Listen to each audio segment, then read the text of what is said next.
Hello, I'm David Frost, and I'm here to talk about non-positional teacher leadership. The theoretical basis and the practice of non-positional teacher leadership has been developing over a period of 35 years. And this process of research and development is well documented in a book called In Pursuit of Enhanced Teacher Professionality, A Story of Praxis. And this book is a curated collection of my own papers from 1996 to 2023. And this is available as a free download. So what is non-positional teacher leadership? The main point is that any adult in the school, working in a school, can exercise leadership, whether or not they hold a position of responsibility in the organisation, whether they have substantial experience or not, and whether or not they are fully qualified as a teacher. With the right kind of support, anyone can learn to exercise leadership. And the support that we have developed for non-positional teacher leadership is appropriate for both those with formal positions, for example, a head of department, or with no position whatsoever. In most systems and in most schools, I think the organisation is still based on Max Weber's theory of bureaucracy. It's still very influential in a great deal of organisations, including schools. And this consists of these common assumptions. First, that leadership involves the use of power to coerce colleagues, to insist, to demand, to mandate. And the belief that only the authority of having a position entitles you to talk to your colleagues about practice, about their practice, about our practice together. And thirdly, that you really have to focus on whatever it is you're accountable for within the organisation. And these kind of assumptions, I suggest, really inhibit the exercise of leadership. And those who believe that authority and power are the key resources for leadership, I suggest are deluded. Because superficial compliance does not change colleagues' values, beliefs and practice. That's what's really important. What it is not is a particular style of leadership, which is just for teachers. And in fact, the term teacher leadership, although it has great rhetorical power, I mean, it's a great slogan. It's a banner under which we can group, have a sense of common cause and get excited about. However, it's conceptually dubious. There is no such thing really as teacher leadership. Leadership is leadership. The question is, who can exercise it? So what is leadership? Surely leadership is about being able to imagine a different future, a better future. Being able to say, maybe there's a better way to do this. And then taking the initiative.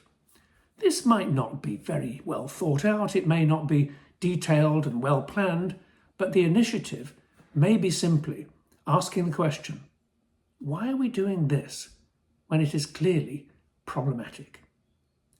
So having taken the initiative, it's then acting deliberately, strategically, deliberately with a point in mind, acting to try to address something and acting in steps or stages, organising activities and so on. Working with colleagues to enable change to happen. Working with them over time in that deliberate step-by-step fashion so that you steer the process of change, you manage it, you persuade people, you organise meetings, you communicate with people, and you enable the process to go forward. And this is what makes a difference to your circumstances, to the colleagues around you, to the way you do things within the school. When teachers exercise leadership in the way I've just talked about, it transforms their professionality. I don't mean professionalism, I mean professionality. What is that? I think it's the way you see yourself in your professional role. It's your values, your beliefs about your purpose as a teacher. and it's how you enact those values and beliefs in your practice. So it's a construct of your own identity as a teacher. So when teachers do this, when they exercise leadership, they become what I would call extended professionals. Here is a list of characteristics, if you like, of what I would say is an extended professional. And this is an ideal. Okay, this is something to aim for. So extended professionals see themselves as agential innovators, people who have built a stronger sense of agency and can therefore challenge the status quo and try out something different. And they are driven by a sense of moral purpose. What is right for our students? What is fair? What is just? They're committed to social justice. They attempt to resolve issues as they find them, because they're acting according to pedagogical principles, not simply acting according to what they're told, but according to their own pedagogical principles. But they can navigate the system. They're pragmatic. They have a certain nous for navigating their way through the system, because they're striving to develop practice and to improve the quality of students' learning. In so doing, they create professional knowledge, both in their own minds, but in their colleagues, and they establish new ways of thinking within the school and beyond it. When they network with teachers in other schools, they extend that knowledge within the system. Exercising leadership, of course, is absolutely core to being the extended professional. You may be informed by inquiry. A little scholarship, of course, is always helpful. But influencing your colleagues is the point. You exercise leadership to influence colleagues and your surroundings. And hopefully you embed new practice in the routine of the school.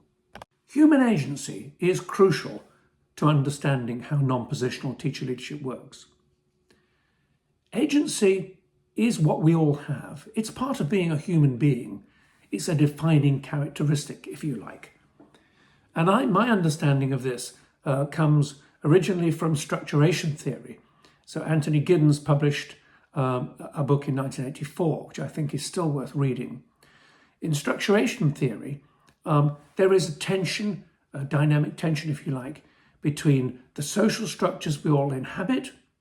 These social structures shape what we think, how we talk, and what we do. But we also have human agency, which is the potential, the capacity to push back against those social structures, to remake them, if you like, to establish new norms of behaviour, new norms of thinking. And this is something that's inherently part of the human capacity. We explored this at Cambridge when I was part of a team, the Leadership for Learning project. We explored the relationship between leadership and learning and how agency and moral purpose are part of both those activities. So agency and moral purpose go together.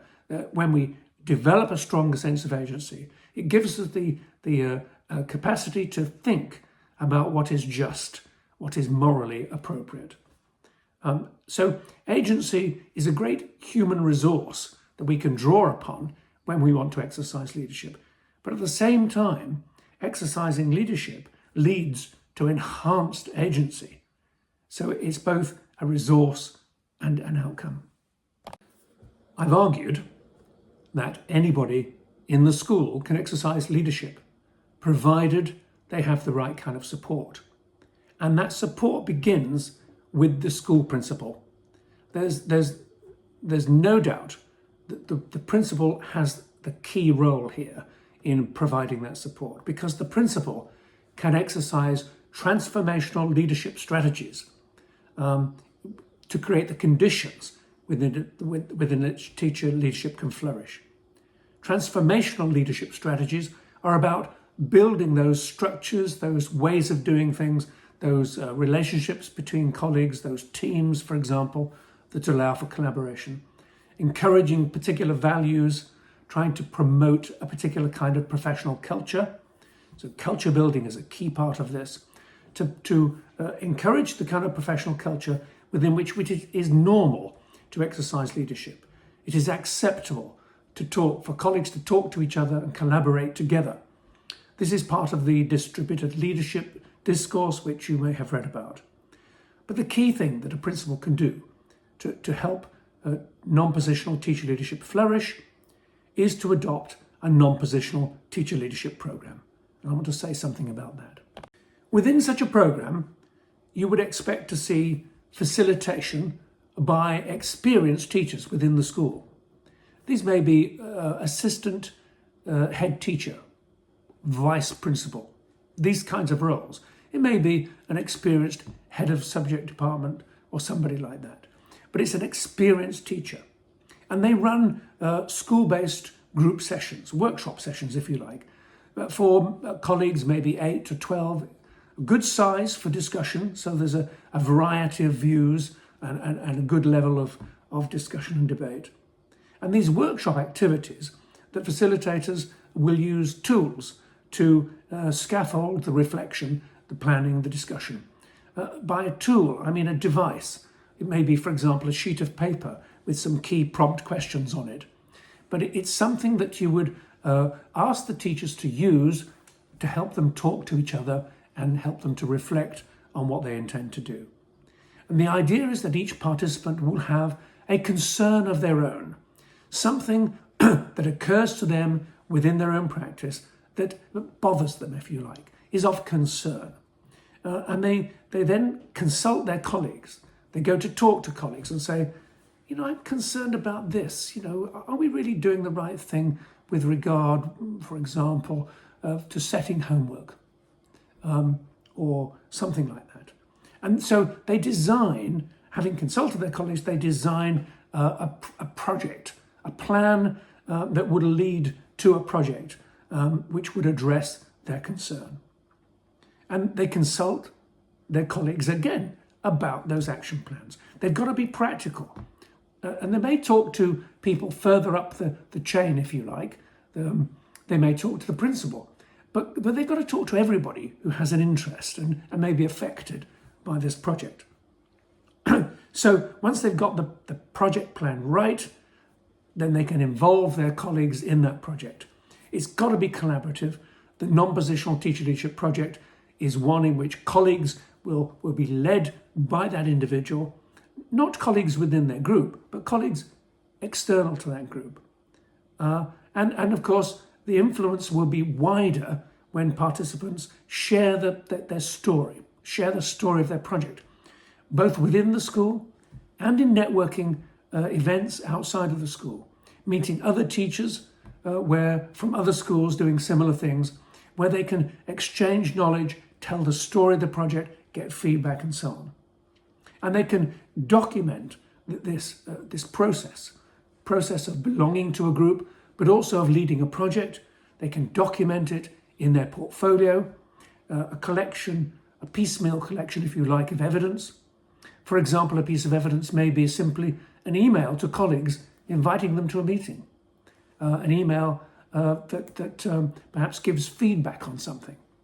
So the portfolio is built up and eventually it's tidied up and submitted at the end of maybe an academic year, so that everybody who has done that can be awarded a certificate.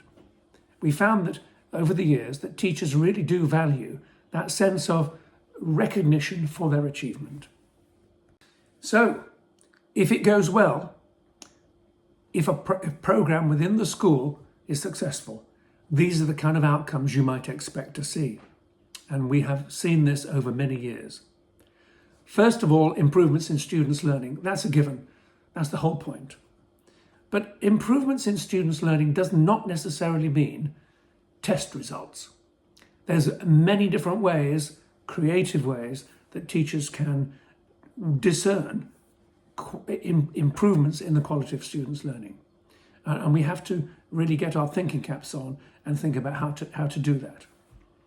Teacher professionality grows because of having led a project. Teachers become different. They see themselves differently now.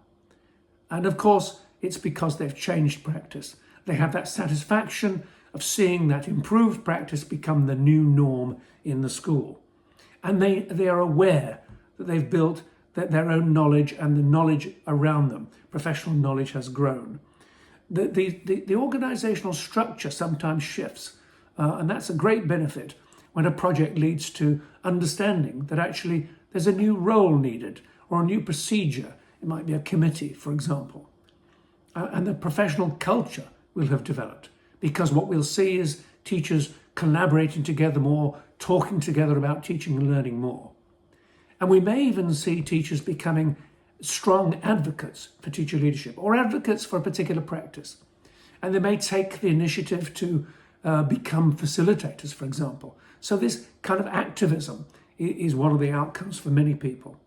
And there are others. We've had colleagues report to us, for example, in Egypt, that enabling teachers to make their own decisions and lead their own change, is good for the social fabric of the country, particularly following the 2011 revolution.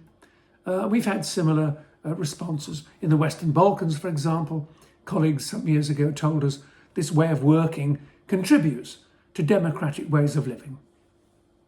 So finally, I hope you'll take advantage of the book and of the downloadable materials from Routledge website. I hope you will perhaps take an interest in following up on some of the things I've mentioned, and there's a list of references here that will help you to do that. Thank you very much.